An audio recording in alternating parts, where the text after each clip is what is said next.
Գեղարքունիքի մարզի Քանագեղ հնավայրում պեղումները վերսկսվել են։ Պատմամշակութային արգելոց թանգարանների եւ պատմական միջավայրի պահպանության ծառայության հնագիտական արշավախումբը դոկտոր պրոֆեսոր Աշոտ Փիլիպոսյանի ղեկավարությամբ 11-րդ դամբարանն է պեղում։ Հնագետները գործ ունեն ուշ բրոնզեդարյան թաղման կառույցի հետ, որը հնավայրի ամենաբարձրադիր դամբարանն է եւ կառուցվել է բնական ժայռի ելուստային հատվածում։ Ունի հրաշալի կրոմլեղ շրջափակված քարե այդպես կառույցով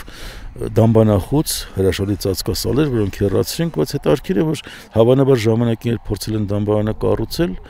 հեռացրել են հողը եւ ընկել են ժայռի վրա, բայց քանի որ արդեն աշխատանքներ սկսել են, չեն ընդհատել եւ դամբարանը կառուցել են այսպես ժայռի մեջ։ Պեղված նյութն աղքատիկ է։ Գտնվել են մի քանի մարդկային ոսկոր, կաշվե եւ բրոնզե առարկաների մնացորդներ։ Ամեն դեպքում դա էլ ուսումնասիրության նյութ է, ասում է արշավախմբի ղեկավարը։ Քանագեղում կատարված նախորդ պեղումներն ավելի հարուստ նյութ են տվել։ Ընդհանուր առմամբ դամբարանադաշտում մոտ 30 պահպանված հնագիտական հուշարձան կա։ Պեղումներն այստեղ սկսվել են դեռևս անցյալ դարի 80-ական թվականներին, վերսկսվել 3 տարի առաջ։ Երկու դամբարան ենք բացել, շատ հետաքրքիր նյութեր են տվել դամբարանի այս պեղումները, դրանք մոտավորապես 14-13-րդ դարերին կամ գուցե 15-13-րդ դարերին վերաբերող նյութեր են, բրոնզե արձանիկներ են, թռչունների, դրանք կախիկներ են, ճակատակալներ, ապարանջաններ եւ ամենահետաքրքիրը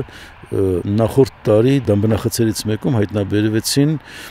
պարսիցծոցյան ծովախեցիներ, որոնք պերճանքի առարկաներ են։ Դեռևս 90-ական թվականների վերջին 2000-ականների սկզբին մենք նաև 3-րդ դամբարանում կաղապար ենք պեղել, երկփեղ կաղապար, որով կարելի է 7 տեսակ բրոնզե առարկաներ պատրաստել։ Հենց այսօր էլ։ Այսինքն մեր կանանց համար պատրաստող պերճանքի առարկաներ այսօր այդ կաղապարով կարելի է ստանալ։ Դամբարանները, որոնք պեղում ենք, մեր նախնիների թողած նյութական հիշողություններն են իրենց կենցաղի, սովորույթների, թաղման ծեսերի մասին, ասաց Աշոտ Փիլիպոսյանը, ընդգծելով Քանագեղի դամբարանադաշտի պահպանության կարևորությունը։ 2021 թվականին Պահպանության ծառայությունն ահազանգել էր, որ դամբարանադաշտի հարավ-արևմուտքում գտնվող սոցիալական բարձր կարգավիճակ ենթադրող ուշ բրոնզեդարյան դամբարաններից 4-ը վնասել են անհայտ անձինք։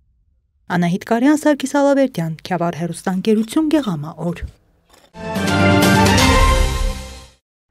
Գեղարքունիքի մարզի Դդմաշեն բնակավայրում հիմնված ինտենսիվ այգին է, տնկվել է Հայաստանի Հանրապետությունում ինտենսիվ այգեգործության զարգացման, արդիական տեխնոլոգիաների ներդրման եւ ոչ ավանդական բարձրարժեք մշակաբույսերի արտադրության խթանման պետական աջակցության 2021-2023 թվականների ծրագրի շրջանակներում։ Ծրագիրն ուղղված է հանրապետությունում այգիների տարածքների եւ արտադրվող արտադրանքի, ոչ ավանդական բարձրարժեք գյուղատնտեսական արտադրանքի ծավալների ավելացմանը, արտադրված արտադրանքի որակի եւ արտաքին շուկայում մրցունակության ապահովմանը, հողային ու ջրային ռեսուրսների արդյունավետ օգտագործմանը, ինչպես նաեւ բնակլիմայական աղետների հետևանքով առաջացող վնասների կանխարգելմանը։ Հայաստանի գրեթե բոլոր մարզերում լայն տարածում գտած ինտենսիվ այգեգործությունը ավանդականից էականորեն տարբերվում է տեխնոլոգիաների նորարարությամբ եւ մշակման առանձնահատկություններով։ Ինտենսիվ այգեգործության դեպքում տնտեսվարողը պետք է ընտրի թույլ աճեցողություն ունեցող, թզուկային, կիսաթզուկային պատվաստակալների վրա հիմնված սորտերի տնկիները։ Հետագայում նաև շատ կարևոր է խնամքը, եւ եթե մենք ինտենսիվ տնկիները, պտղատեսակը ինքը ընտրում ենք մոտ, տնկում ենք առավել մոտ, իսկ ավանդականի դեպքում առավել մեծ հեռավորություններով։ Հետագա մշակության բոլոր գործընթացները պետք է կատարվեն ինտենսիվ խնամքի ագրոկանոններին համաձայն։ Հակառակ դեպքում մենք կունենանք լուրջ խնդիր, փոքր սնման մակերես ունեցող մեր տնկիները, մեր արդեն ծառերը չեն կարող իրենց կենսունակությունը պահպանել երկար ժամանակ եւ ավելին չեն կարողանա ապահովել այն բարձր բերքատվությունը, որը տնտեսվարողը ակնկալում է ինտենսիվ այգեհիմնման դեպքում։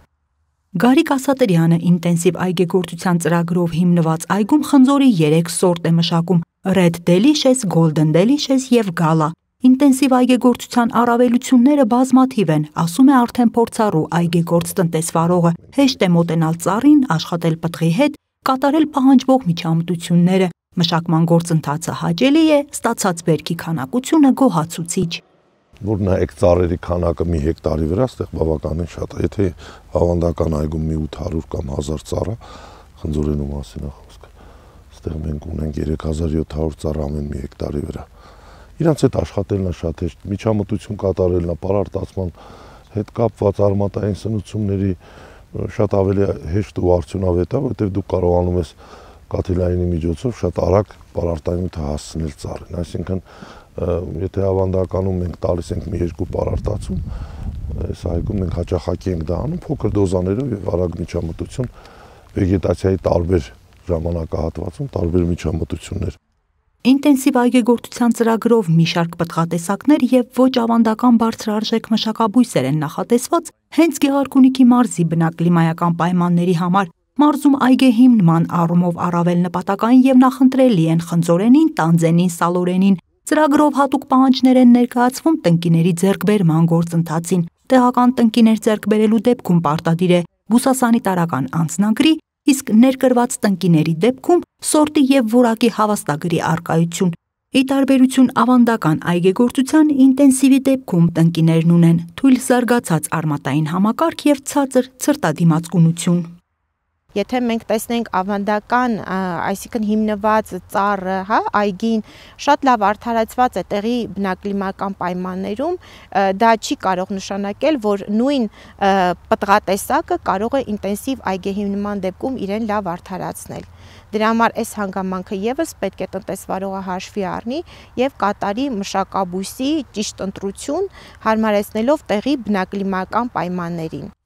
Գեղարքունիքի մարզի բնակլիմայական պայմաններում արդյունավետ կարող է լինել հաղարջենու մշակումը։ Ազնվամորու դեպքում նախընտրելի են տեղի կլիմային հարմարեցված սորտերը։ Իրենց կարող են արդարացնել նաև ոչ ավանդական բարձրարժեք այնպիսի մշակաբույսեր, ինչպիսիք են կոլրաբին, ռուկոլան, պեկինյան եւ բրուսելյան կաղամբները, ծնեբեկը, դդմազգիներից ցուկինին եւ պատիսոնը։ Ծրագրում ընդգրկված ոչ ավանդական մշակաբույսեր իրենք պատկանում են որոշ մասը, կաղամբազգիների ընտանիքին ունեն նույն մշակության տեխնոլոգիան, բայց ունեն իրացման բավականին բարձր գին։ Այս առումով, եթե տնտեսվարողը ճիշտ ագրոկանոններ կիրառի, միավոր մակերեսից կստանա բավականին բարձր եկամուտ։ Այս առումով բարձրարժեք են համարվում այս ոչ ավանդական մշակաբույսերը։ Որպես պետական աջակցության ծրագիր, ինտենսիվ այգեգործության ծրագիրն իրականացվում է 2 բաղադրիչով՝ վարկերի տոկոսադրույքների մասնակի սուբսիդավորման եւ ծախսերի մասնակի փոխհատուցման միջոցով։ Վարկերի տոկոսադրույքների մասնակի սուբսիդավորման բաղադրիչով աջակցությունը իրականացվում է մի քանի ուղղություններով, մասնավորապես կեսից մինչև 500 հեկտար այգեհիմնման համար սուբսիդավորվում է տրամադրված վարկի 9%-ային կետը, կես հեկտար եւ ավելի ոռոգման արդիական համակարգերի ներդրման դեպքում սուբսիդավորվում է տրամադրված վարկի 9%-ային կետը, ինչպես նաև մինչև 100,000 խորանարդ մետր ջրավազանի կառուցման կամ ընդլայնման դեպքում սուբսիդավորվում է 12%-ային կետը, կեսից 100 հեկտար կարկուտապաշտպան ցանցերի ներդրման դեպքում եւս սուբսիդավորվում է տրամադրված վարկի 9%-ային կետը եւ բարձրարժեք մշակաբույսերի մշակության դեպքում սուբսիդավորվում է 1-ից 30 հեկտար մշակության համար տրամադրված վարկի 9%-ային կետը։ 14%-ով վարկի տոկոսադրույքների սուբսիդավորում իրականացվում է պետական աջակցություն ստացող սահմանամերձ բնակավայրերի տնտեսվարողների, գյուղատնտեսական կոոպերատիվների, գյուղատնտեսությունում տնտեսվարող երիտասարդների 18-ից մինչև 35 տարեկան, զինծառայության ընթացքում հաշմանդամություն ստացած անձանց, ինչպես նաև գերնորմատիվային ջրապահանջարկ ունեցող տարածքներում գործունեություն իրականացնող տնտեսվարողների համար։ Փոխհատուցման բաղադրիչով աջակցության դեպքում փոխհատուցվում է կես հեկտար եւ ավելի ներդրված արդիական ոռոգման համակարգերի համար կատարված ծախսի 50%, իսկ գերնորմատիվային ջրապահանջարկ ունեցող հողատարածություններում 60%, ինչպես նաև կառուցված կամ ընդլայնված ջրավազանների համար կատարված ծախսի 50%, այդ դեպքում եւս փոխհատուցում տրամադրում է 60%-ի չափով։ Կա սուբսիդավորված տեխնիկա ձեռք բերելու լիզինգային ծրագրեր, որ նաև ոնց որ շարունակությունն է, որտեղ դու այգին կառուցեցիր, քեզ անհրաժեշտ է համապատասխան տեխնիկան։ Այստեղ ամեն ինչով չես կարող աշխատես, անհրաժեշտ է համապատասխան տեխնիկա, որ դու կարողանաս բոլոր գործողությունները ժամանակին եւ ճիշտ կատարես։ Նորից ասեմ, թերի չի աշխատանքը լինում, այլ ամբողջական համալիր, սենց ֆինանսավորումը ես շատ գոհ եմ։ Դե մենք այսօր սրա շնորհիվ, այդ ծրագրերի շնորհիվ Հայաստանում ունենք բազմաթիվ լավ այգիներ կառուցված, որը որ ես հուսամ ապագայում առաջիկա տարիներում շատ կնպաստի փոխելու մեր մշակույթը այգեգործության։ Այս այգիները հեռանկար ունեն շատ մեծ։ Ծրագրի կարևոր բաղադրիչներից եւ պահանջներից մեկն էլ այգեհիմնման ընթացքում եւ դրան հաջորդող 3 տարիների ընթացքում մասնագիտական խորհրդատվությունն է։ Այն պետք է ապահովվի ագրոնոմիական կրթություն ունեցող անձի հետ տնտեսվարողի կնքած պայմանագրի շրջանակներում։